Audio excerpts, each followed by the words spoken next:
Ever wondered why some roundabouts just don't seem to work?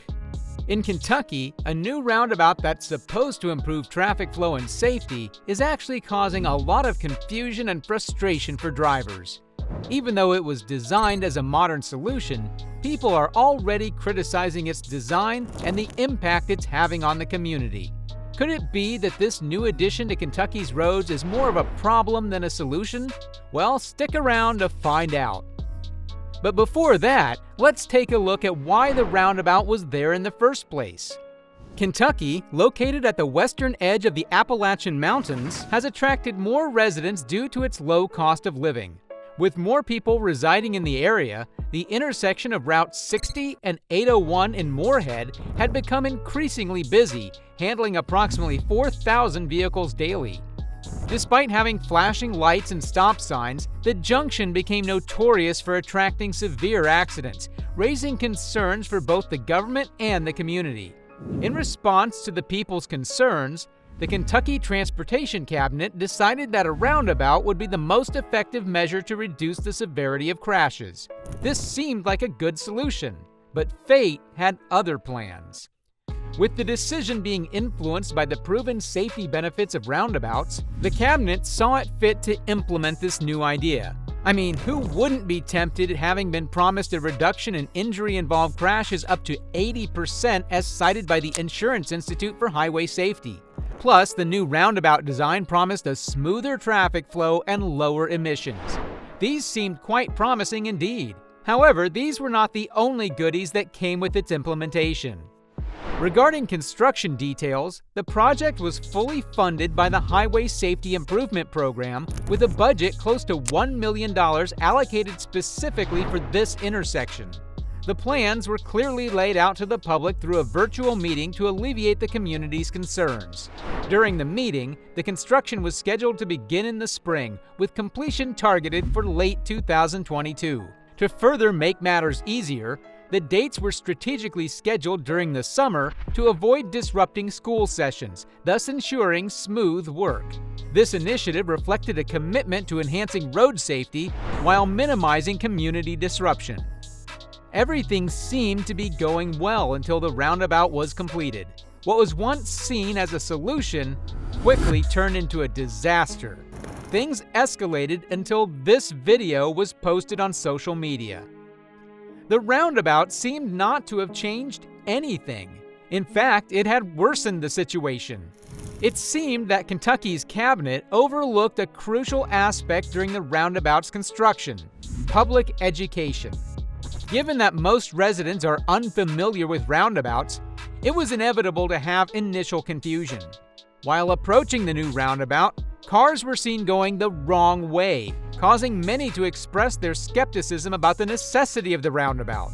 But that was only the beginning. The community members went as far as citing the previous four-way stop as sufficient for the area's needs. However, these critics didn't seem to deter the government. Local news outlets became active in covering the reactions to the new roundabout.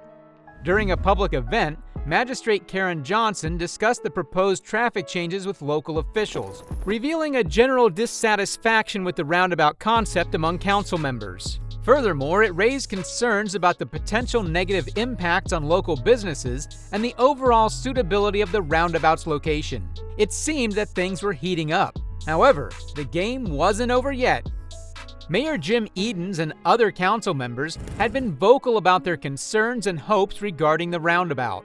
While some saw it as a measure to reduce speeding, others worried about its placement and the effect on traffic patterns and business accessibility.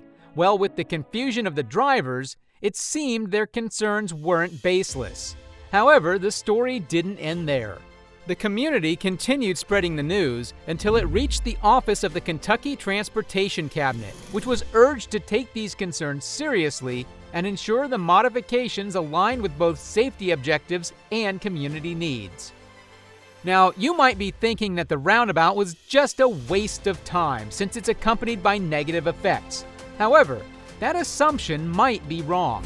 It also picked some positive impacts along the way. Despite the initial challenges, there were promising signs of improvement. For instance, the collisions at the roundabout started to result in fewer injuries and casualties since they involved lower speeds and low angles of impact. But that's not all.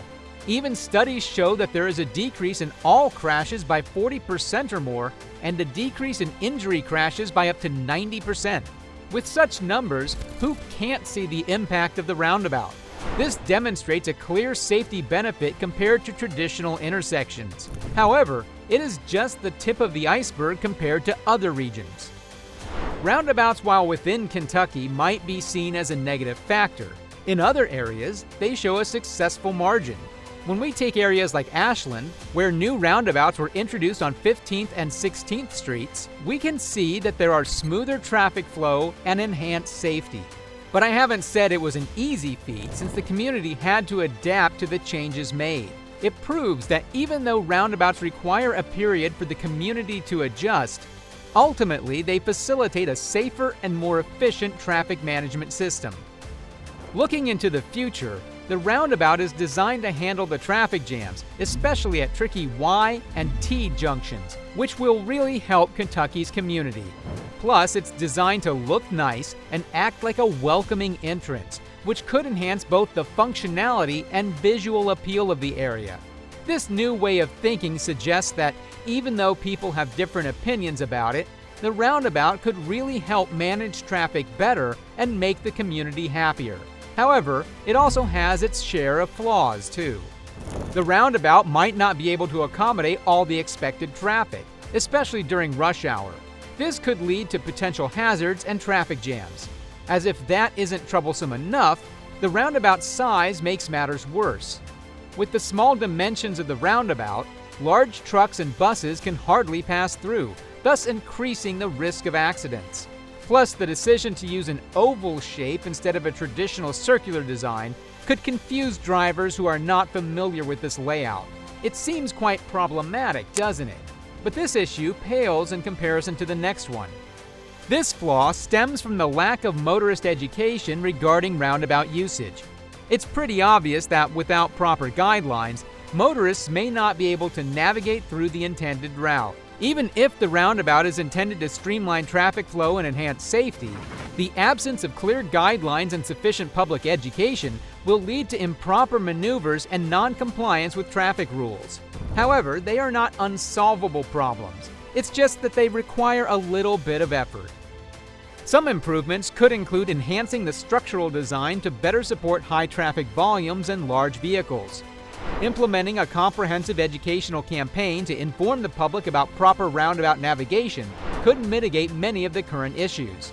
Additionally, adjusting traffic patterns and control measures around the roundabout could further reduce congestion and improve safety, ensuring that the roundabout serves its intended purpose effectively. In short, before implementing a new roundabout, thorough location analysis is crucial.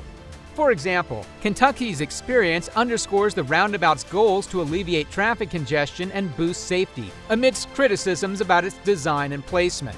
This transition significantly alters the daily commute for many, emphasizing the need for adaptability and a comprehensive educational effort to minimize confusion among motorists and enhance overall safety outcomes.